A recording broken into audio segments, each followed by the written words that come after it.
On July 12, 1890, a ship called the Santa Margarita vanished without a trace, somewhere in the stormy waters off Cape Horn. Among the passengers was a man traveling under the name Johann Orth, but this was no ordinary merchant or adventurer. He was born Archduke Johann Salvator of Austria, a Habsburg prince who had committed the ultimate act of royal rebellion just months earlier. He had renounced his birthright, abandoned his titles, and married a woman the imperial court considered beneath contempt.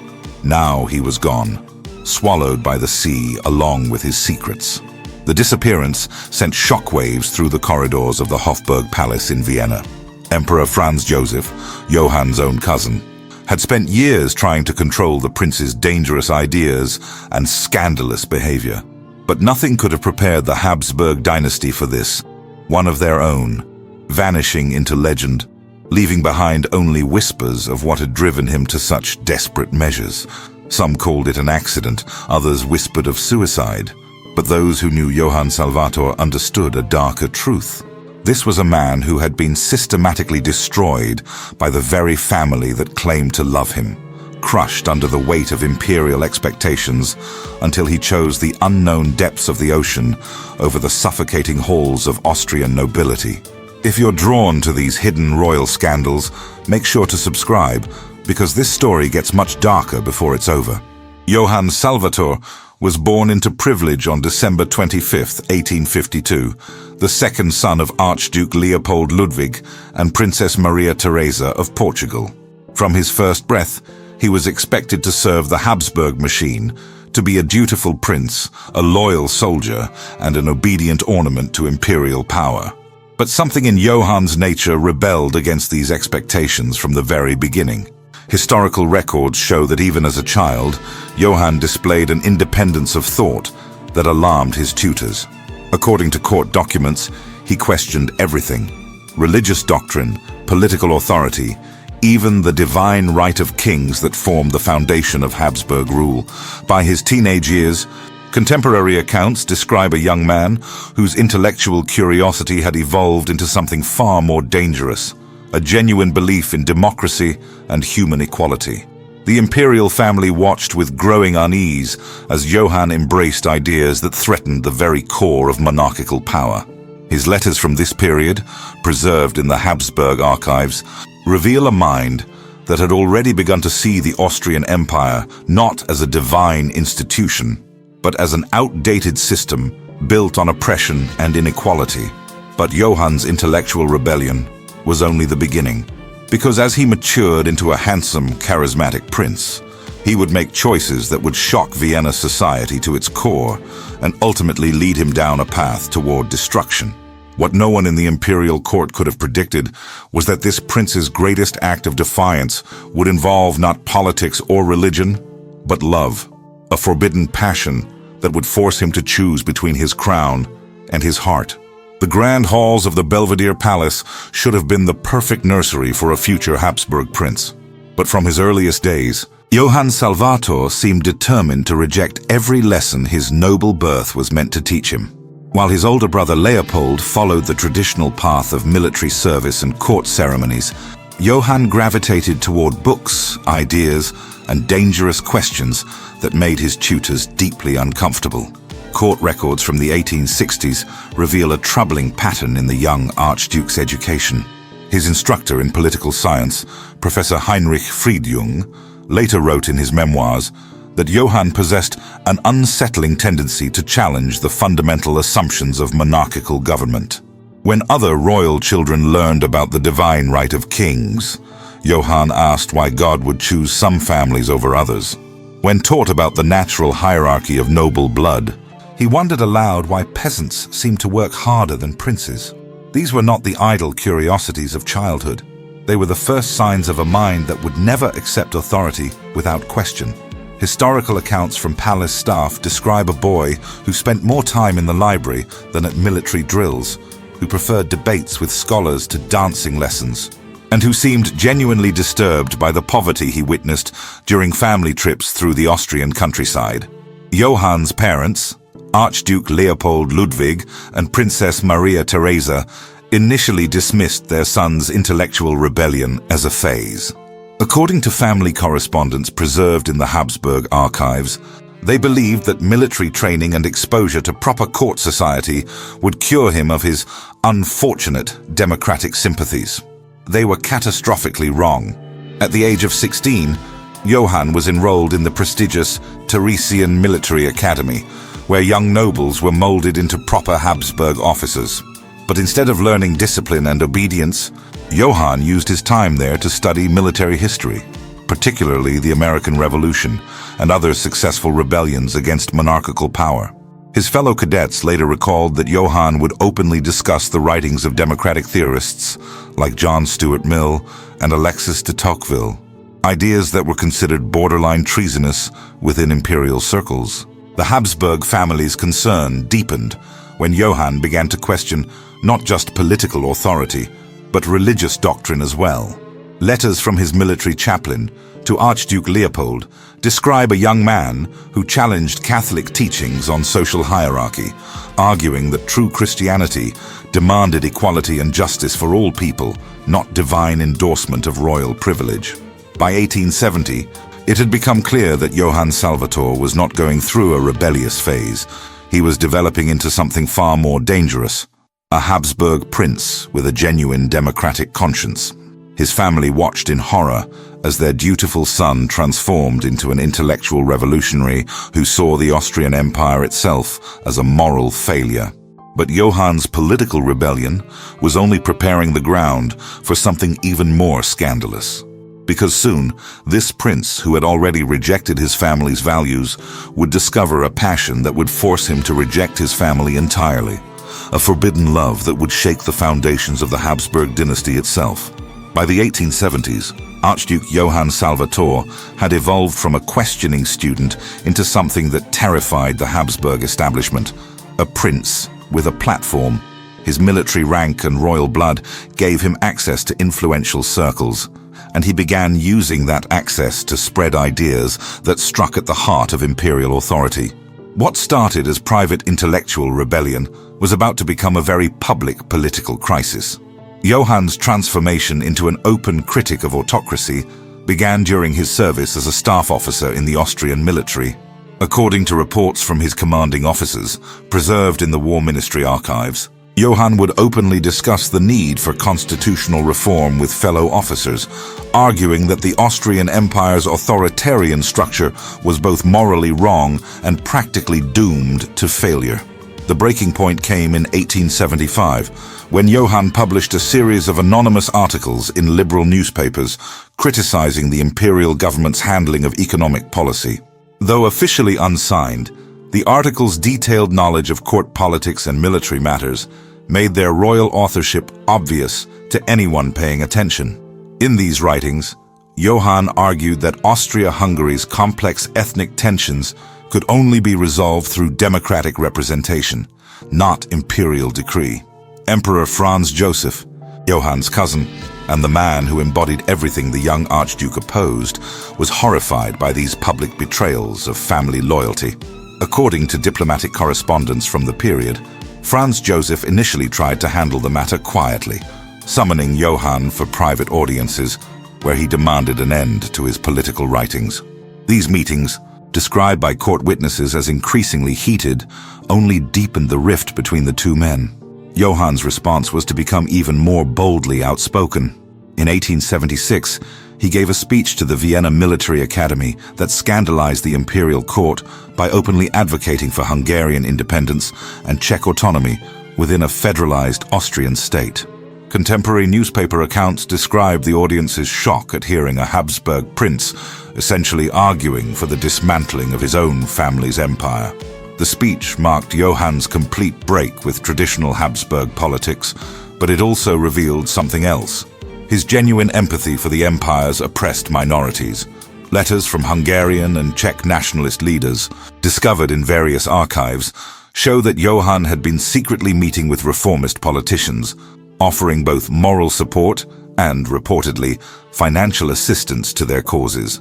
Franz Joseph's patience finally snapped in 1877, when Johann published a pamphlet under his own name calling for immediate constitutional reform and an end to imperial censorship. The emperor's response was swift and brutal. Johann was stripped of his military command, banned from attending court functions, and effectively exiled from Vienna's political circles. But political exile would prove to be the least of Johann's problems, because while he had been building his reputation as a democratic revolutionary, he had also been nurturing a secret that would prove far more dangerous to the Habsburg dynasty than any political manifesto. Soon, this rebellious prince would discover that love could be an even more powerful force for destruction than revolution, and that the woman who would capture his heart would force him to make a choice that would shock all of Europe. In the summer of 1886, while Vienna's elite gossiped about Archduke Johann Salvator's political scandals, the rebellious prince was about to commit an even more shocking transgression against imperial protocol. It began innocently enough, a visit to the Vienna court opera, where Johann had long been a patron of the arts. But on this particular evening, his attention was captured not by the performance on stage, but by a dancer in the corps de ballet whose grace and beauty would change the course of Habsburg history. Her name was Ludmilla Stubel, known to her friends as Millie. Born in 1861 to a middle-class family, she had worked her way up through the rigid hierarchy of the Vienna Opera Ballet through talent and determination. Contemporary reviews in Viennese newspapers praised her technical skill and natural elegance, but to the imperial court, she represented something far more dangerous. A commoner who had no business attracting the attention of an archduke. According to memoirs published years later by other members of the ballet company, Johann began attending performances with unusual frequency after that first encounter. He would arrive early and stay late, finding excuses to visit the opera house during rehearsals. His behavior did not go unnoticed. Palace officials and court gossips began whispering about the prince's sudden interest in the arts. The relationship that developed between Johann and Millie violated every rule of Habsburg marriage protocol. Royal princes were expected to marry within the narrow circle of European nobility, forming alliances that strengthened the empire's political position. Romance, if it existed at all, was meant to be a secondary consideration to dynastic duty. But Johann had already rejected so many imperial expectations that one more transgression seemed almost inevitable. Tell me in the comments, what part of this story shocks you the most so far? And if you're enjoying this documentary, make sure to subscribe for more stories like this. By late 1886, Johann and Millie's relationship had moved beyond the boundaries of a casual flirtation. Letters between Johann and his close friend, Count Gustav Kalnocki, preserved in the Austrian state archives, contain veiled references to the prince's increasing attachment to a certain young lady whose background makes any serious connection impossible.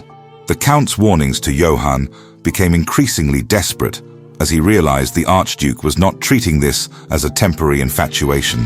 The imperial family's horror at this development cannot be overstated. According to court records, Emperor Franz Joseph summoned Johann for a series of increasingly hostile meetings throughout 1887, demanding that he end the relationship immediately. The emperor made it clear that no Habsburg prince could marry a ballet dancer. The very suggestion was an insult to centuries of royal tradition. But Johann Salvator was no ordinary Habsburg prince. He had already sacrificed his military career for his political beliefs. He had already alienated his family through his democratic sympathies. Now he faced the ultimate test. Would he sacrifice his love for his crown, or his crown for his love? The choice he made would not only destroy his place in the Habsburg dynasty, it would set in motion a chain of events that would lead him to the bottom of the ocean, taking with him secrets that the imperial family would spend decades trying to bury. The winter of 1888 brought Vienna its harshest cold in decades, but inside the Hofburg Palace, the atmosphere was even more frigid. Archduke Johann Salvator had finally made his intentions clear to Emperor Franz Joseph. He intended to marry Ludmilla Stubel, with or without imperial permission. The emperor's response was swift and uncompromising. If Johann proceeded with this marriage, he would be stripped of his titles, his military rank, and his place in the Habsburg succession. It was an ultimatum designed to force submission. Instead, it triggered the most spectacular royal renunciation in Austrian history. According to official court records from February 1888, Johann requested a formal audience with the emperor to discuss matters of personal honor and imperial duty. What followed was a conversation that would echo through the corridors of European power for generations. Contemporary accounts from palace officials who witnessed the aftermath describe Franz Joseph emerging from the meeting in a state of barely controlled rage, while Johann appeared eerily calm, the composure of a man who had finally chosen his path. The emperor had demanded that Johann end his relationship with Millie immediately and accept an arranged marriage to a suitable German princess. In response, Johann did something unprecedented in Habsburg history. He announced his intention to formally renounce all his titles, his military commissions, and his rights to the throne. He would give up everything: his palace, his fortune, his very identity as an archduke, to marry the woman he loved. The news sent shockwaves through the imperial court. Letters between various Habsburg family members, preserved in the family archives, reveal their complete inability to comprehend Johann's decision. Archduchess Sophie, Johann's aunt, wrote to her sister that Johann has lost his mind entirely.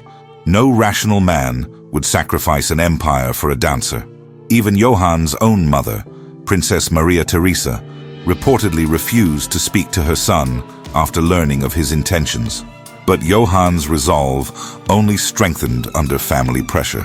In March 1888, he began the complex legal process of renouncing his Habsburg titles. According to documents from the Austrian Ministry of Justice, Johann would legally become Johann Orth, taking his new surname from a small Austrian castle, symbolically trading a royal dynasty for a modest piece of property. The renunciation ceremony, held in private at the Hofburg Palace on May 4, 1888, was described by those present as one of the most emotionally devastating events in imperial history.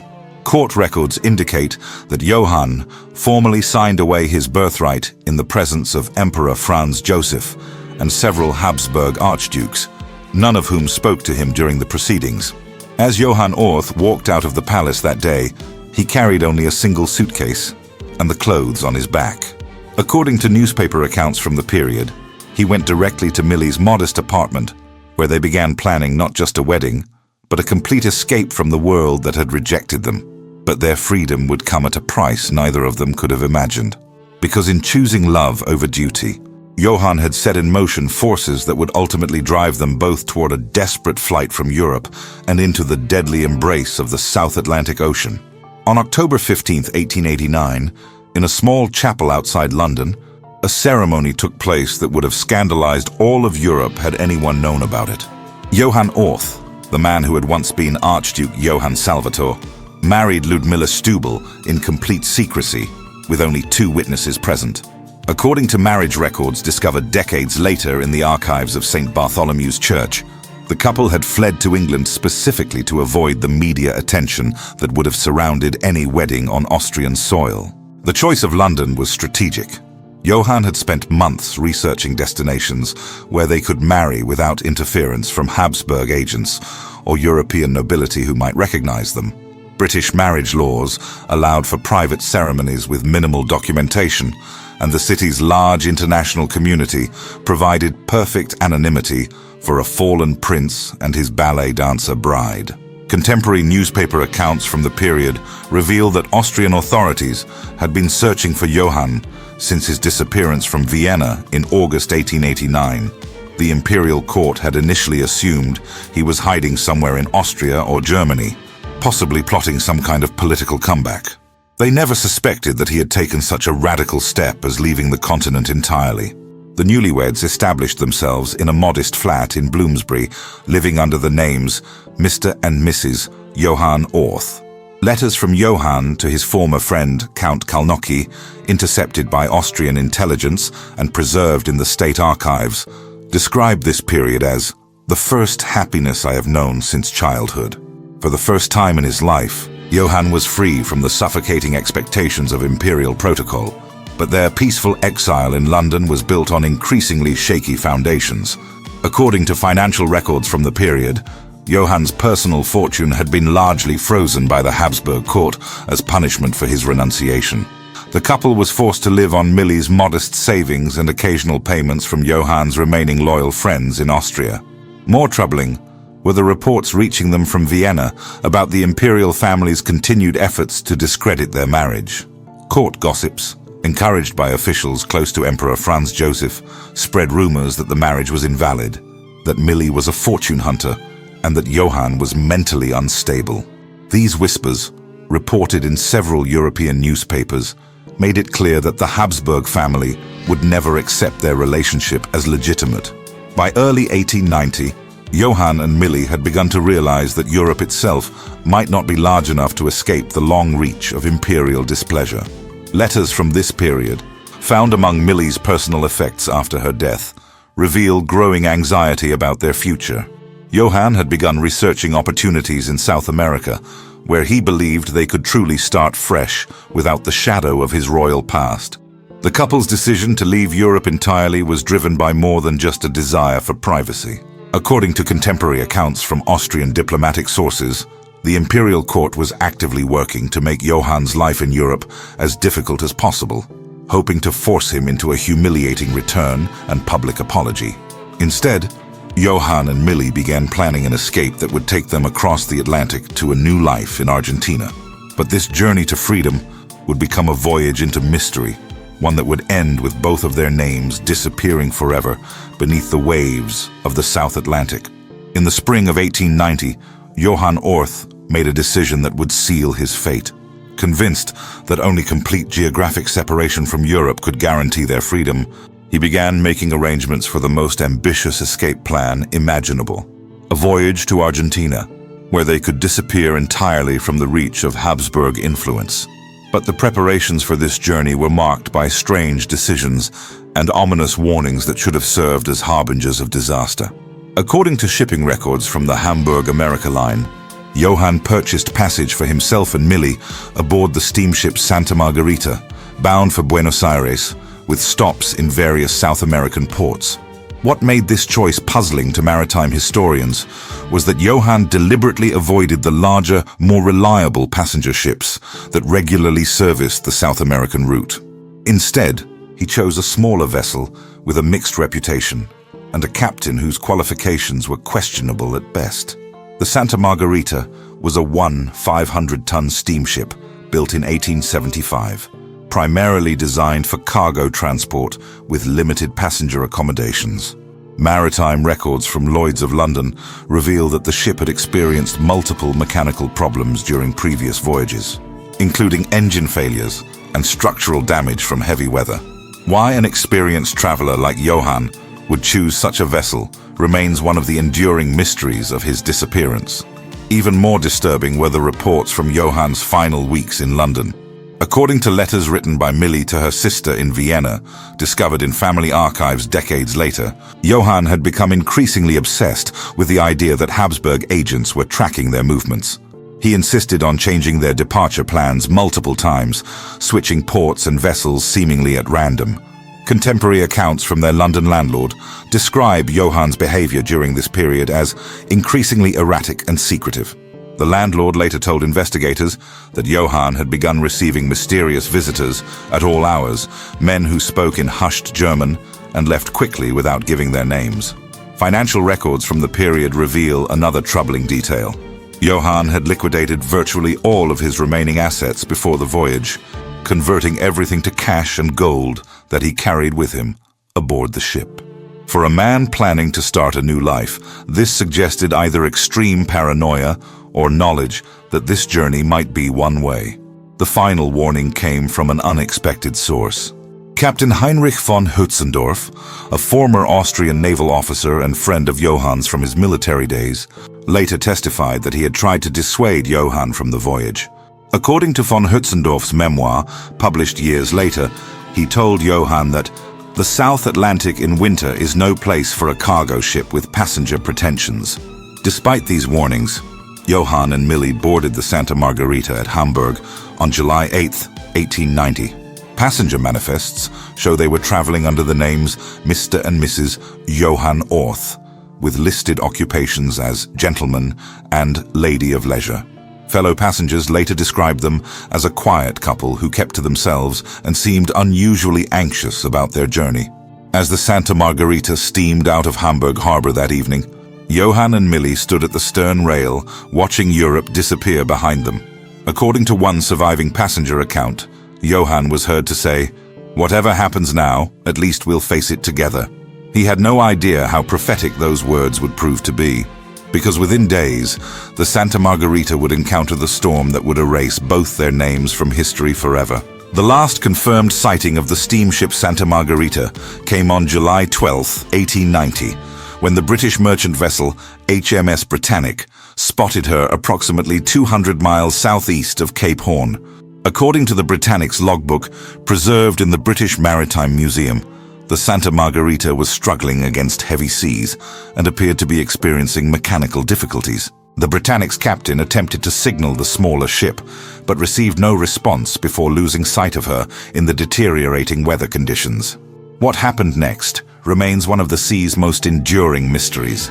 Maritime records from the period indicate that a massive storm system had been building in the South Atlantic for days, with winds reaching hurricane force and waves towering over 40 feet.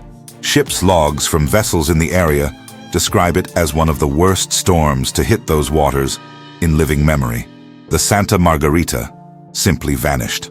When the ship failed to arrive at its scheduled stop in Montevideo on July 18th, port authorities initially assumed she had been delayed by the storm.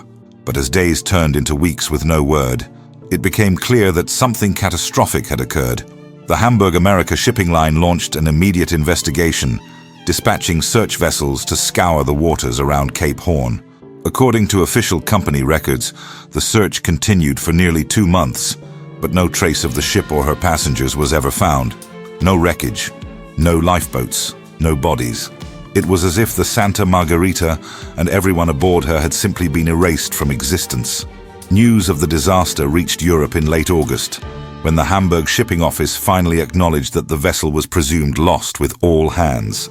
The passenger manifest listed 43 souls aboard, including crew members, cargo handlers, and 7 passengers. Among the names on that manifest were Mr. and Mrs. Johann Orth, the last official record of the former Archduke Johann Salvator and his beloved Millie. The Habsburg court's reaction to the news was carefully calculated. According to diplomatic correspondence from the period, Emperor Franz Joseph received the report of Johann's death with what witnesses described as solemn acceptance. Officially, the imperial court expressed appropriate regret for the loss of life, while privately, many courtiers seemed relieved that the scandal of Johann's renunciation had finally been resolved. But even in death, Johann Salvator would not grant his family the peace they sought, because almost immediately, strange rumors began circulating through European maritime circles. Some claimed the Santa Margherita had been spotted months after her supposed sinking, sailing under a different name in South American waters. Others whispered that Johann and Millie had staged their own deaths to escape Habsburg persecution once and for all. Most disturbing were reports from Argentine port authorities who claimed that a couple matching Johann and Millie's description had been seen disembarking from an unmarked vessel in Buenos Aires harbor in late 1890. These sightings were never officially confirmed, but they were enough to plant seeds of doubt that would haunt the Habsburg family for decades. Had the rebellious prince finally found the freedom he sought in the vast anonymity of South America? Or had the South Atlantic claimed 2 more victims in its endless appetite for the dreams of those who dared to cross its waters? The truth lay somewhere beneath the waves, as unreachable as the love that had driven them there. In the months following the Santa Margherita's disappearance, investigators across 2 continents struggled to piece together what had actually happened to the former Archduke Johann Salvator and his wife. The official explanation, a tragic shipwreck during a violent storm, satisfied neither the public nor the Habsburg court, both of whom suspected that the truth was far more complex than a simple maritime disaster. The first alternative theory emerged from within the Hamburg America Shipping Company itself. According to internal company memoranda discovered years later in their archives, Several executives suspected that the Santa Margarita's captain had deliberately chosen a dangerous route to avoid scheduled port inspections. The ship had been carrying undeclared cargo, possibly including weapons bound for South American revolutionaries, and the captain may have been trying to evade customs authorities when he sailed directly into the storm. More sinister theories focused on Johann's political past and his potential enemies within the Habsburg establishment. Intelligence reports from the Austrian secret police, declassified decades later, reveal that several high-ranking court officials had discussed permanent solutions to the problem of Johann's continued existence. Some historians suggest that agents of the imperial court may have arranged for sabotage aboard the Santa Margarita, ensuring that the rebellious prince could never return to embarrass the dynasty again. The suicide theory gained credibility from Johann's own writings during his final weeks in London. Letters discovered in Millie's personal effects, analyzed by handwriting experts, showed signs of severe depression and paranoia. According to psychiatric evaluations conducted years later, Johann exhibited classic symptoms of a man driven to desperation by impossible circumstances. Some scholars argue that he may have deliberately chosen an unseaworthy vessel, intending to end both their lives rather than face a future of constant persecution. But the most persistent theory was that Johann and Millie had staged their own deaths. Proponents of this theory pointed to several suspicious circumstances. Johann's liquidation of his assets before departure, his choice of an obscure shipping line with poor record-keeping, and the complete absence of any wreckage despite extensive searches. According to Argentine immigration records examined by researchers in the 1920s, several European couples matching their descriptions had entered the country illegally during the relevant time period. The Habsburg court's investigation was notably limited in scope. According to diplomatic correspondence from the period, Emperor Franz Joseph explicitly ordered that no official resources be devoted to determining whether Johann might have survived. Court officials seemed more interested in confirming his death than discovering the truth, leading some observers to suspect that the imperial family preferred the uncertainty to the possibility of Johann's eventual return. Most intriguingly, reports continued to surface for decades, claiming sightings of the couple in various South American locations. As late as 1920, Austrian diplomatic cables mention unconfirmed reports of a European man matching Johann's description, living quietly on an Argentine cattle ranch with a woman believed to be his wife. The mystery deepened when several of these reported sightings described the man as using Johann's distinctive Habsburg mannerisms and speaking fluent German with an unmistakable Austrian accent. But every investigation into these claims ultimately led to dead ends and disappeared witnesses. Whether Johann Salvator died in the South Atlantic or lived out his days in exile, his story had already achieved something remarkable. It had become a legend that would outlive the empire that tried to erase him. More than a century after the Santa Margarita vanished beneath the South Atlantic waves, the story of Archduke Johann Salvator continues to haunt the corridors of European history. His tale became something unprecedented in royal annals, a complete rejection of dynastic duty in favor of personal freedom, a choice so radical that it redefined what it meant to be born into nobility. The immediate impact on the Habsburg dynasty was profound and lasting. According to court historians who later analyzed the period, Johann's renunciation sent shockwaves through European royal circles, inspiring other nobles to question their own obligations to crown and country. The very possibility that a prince could choose love over lineage challenged the fundamental assumptions upon which monarchical power rested. Emperor Franz Joseph spent his remaining years implementing stricter controls over Habsburg marriages, determined to prevent another Johann Salvator incident. New imperial decrees, preserved in the Austrian state archives, required all family members to seek explicit approval before any romantic involvement, effectively transforming the court into a prison of arranged relationships and calculated alliances. But Johann's legacy extended far beyond imperial policy. His story became a symbol for an entire generation of Europeans struggling against the rigid social hierarchies of the late 19th century. According to contemporary newspaper editorials from across Europe, journalists and social critics repeatedly invoked Johann's name when discussing the conflict between individual liberty and traditional authority. The mystery surrounding his fate only amplified his symbolic power, because no one could definitively say whether Johann had died or escaped. He became a figure of endless possibility. The prince who might have found freedom, the rebel who might have won. This uncertainty transformed him from a historical figure into something approaching mythology. Historians studying the dissolution of European monarchies in the 20th century have identified Johann Salvator as an early harbinger of the democratic revolutions that would eventually topple most of the continent's royal houses. According to scholarly analysis published in the 1960s, his willingness to abandon imperial privilege for personal autonomy prefigured the broader rejection of inherited authority that would define the modern era. The romantic elements of his story also resonated powerfully with changing attitudes toward marriage and social class. His love affair with Millie Stubel became a template for countless novels, operas and films, exploring the theme of love transcending social boundaries. Their willingness to sacrifice everything for each other offered a compelling alternative to the cold calculations of arranged marriages that still dominated aristocratic life. Perhaps most significantly, Johann's story revealed the ultimate fragility of royal power.